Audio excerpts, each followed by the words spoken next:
Hey, how's it going, do-it-yourselfers? So as promised, today we're going to try to fix some engine performance issues on this C4 Corvette. And the symptoms we're having on this engine is that on a cold start, this engine will start, but then within a few seconds, it runs really rough, it bogs down, and then it will usually die out. And you actually have to start it 2, 3, maybe even 4 times before you can get it to stay running and idle. Here, I'll give you guys a demonstration of this, and I'm just going to do it once so that our symptoms don't go away for our diagnosis.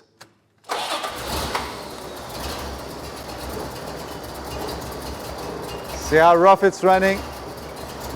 It may not die this time. Anyway, I'm going to shut it off. I think you guys get the idea. Alright, so more than a few things can obviously cause this engine to run like this, and we can make assumptions as to maybe the fuel injectors or the fuel pump, given the history on these cars and how they have problems with their fuel injectors and fuel pumps.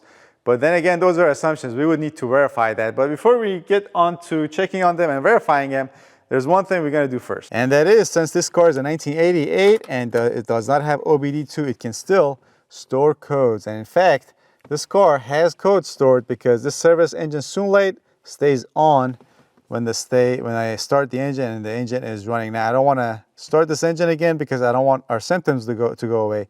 But this, just have to take my word for it that this light stays on. And the way you can retrieve these codes is by jumping 2 pins on this ALDL connector on this car. And these 2 pins are going to be pin A and pin B. A is ground, B is the diagnostic terminal. So you jump those 2, that service engine soon light will flash and give you whatever codes it's got stored. And that ALDL connector lives right down here on the driver's side.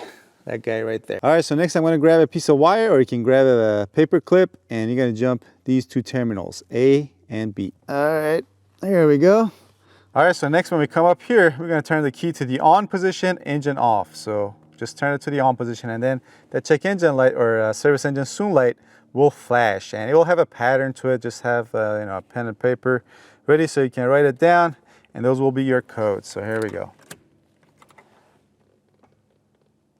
And it should flash in a minute now. It's not flashing. All right, turn the key off again. Gonna go down here, check everything again, make sure we're inside the terminals. Back up here again, key on, engine off.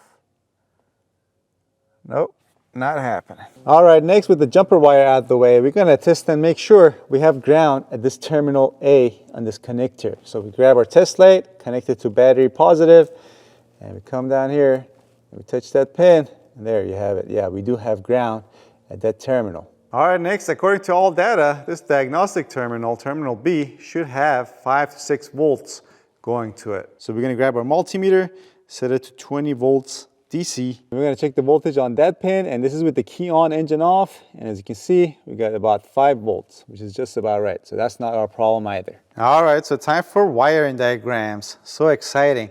So first, the ALDL connector. So this is just what we just did. So here's ground at terminal A. This ground comes from not just your ECM, but also with this engine ground, and shares ground with the MAF sensor and the fluid pump relay and other stuff. But that checked out okay, so no problem there. Then B terminal comes straight from your ECM, and that one had 5 volts on it as well, so that checks out as well. Also, I just realized that this service engine soon light, it's not that it doesn't flash, it might want to flash, but since there's other problems, it just stays on. So actually I'm going to start the engine and see if this goes out at all and comes back. So yeah, see that service engine soon light, it should come on, then go off, then come back on. But it's just steady, it's just on all the time.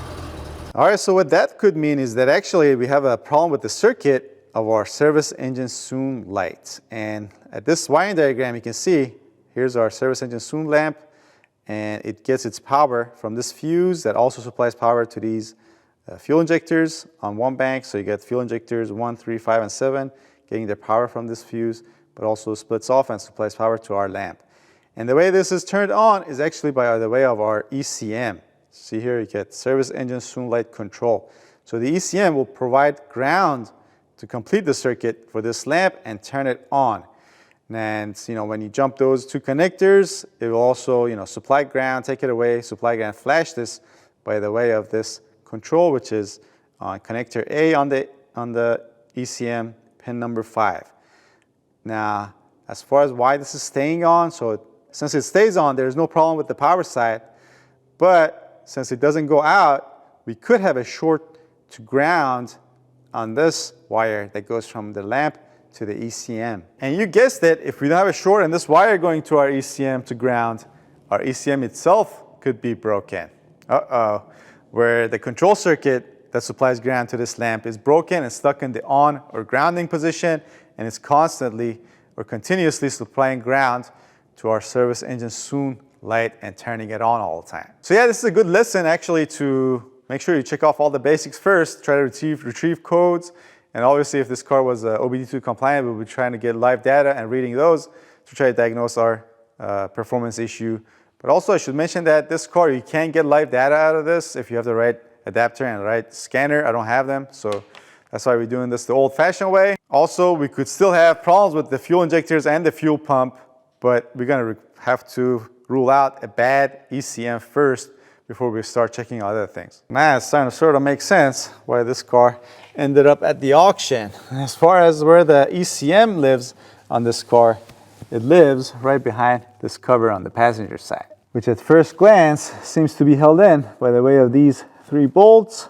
Probably an 8mm socket will work on them. Actually, these are going to require a 7mm socket. All right, there we go. There's a little connector for this light down here we need to disconnect.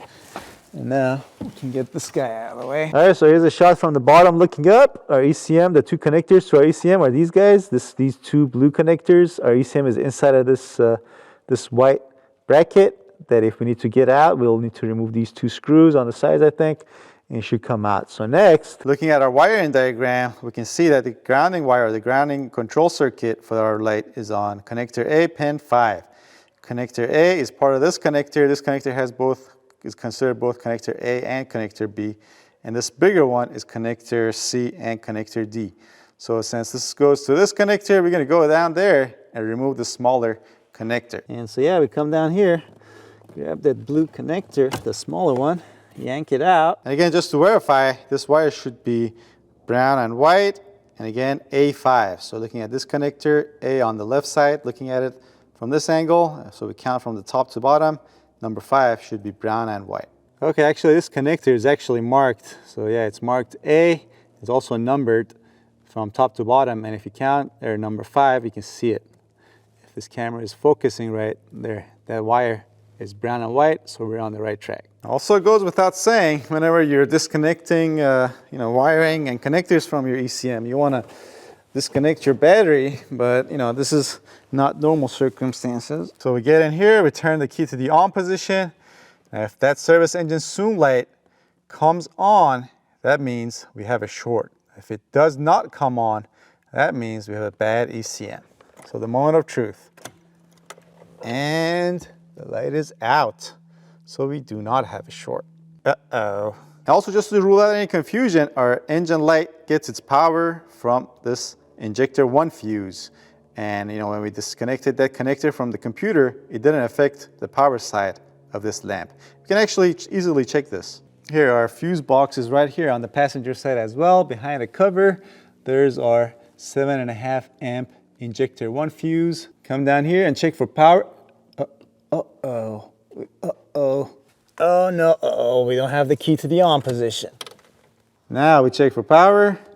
There, we have power on both sides of this fuse. Now, if you're ever in this boat, Napa sells a remanufactured computer for $250, but also looking at the vehicle fitment guide, it matches all these old other cars that I'm sure you can find at a junkyard. Now, one important note to make is that the ECM, or the engine control unit itself, is interchangeable between this Corvette and the vehicles I just showed you, but the PROM, which is a removable part that carries all the programming for the specific engine, is what you need to make sure that you remove from your old ECM or ECU and place on whatever ECM you get from the junkyard or even from Napa. Also, I just checked the price at the local pick your part next to me. They do have those cards available, and the price for one of those ECM is $75 versus $250. So I'll probably do that. So yeah, probably one of the easier diagnoses of a bad ECM. Not all of them you're going to be able to do with the test light and a multimeter and the process of elimination, pulling connectors and whatnot. But if you want to see those or other similar videos like this, make sure you subscribe, hit that bell notification, give this video a thumbs up. Check out my other videos on this side of the screen. Also videos in the description box, they'll work as well. All right, thanks for watching. I'll see you guys next time.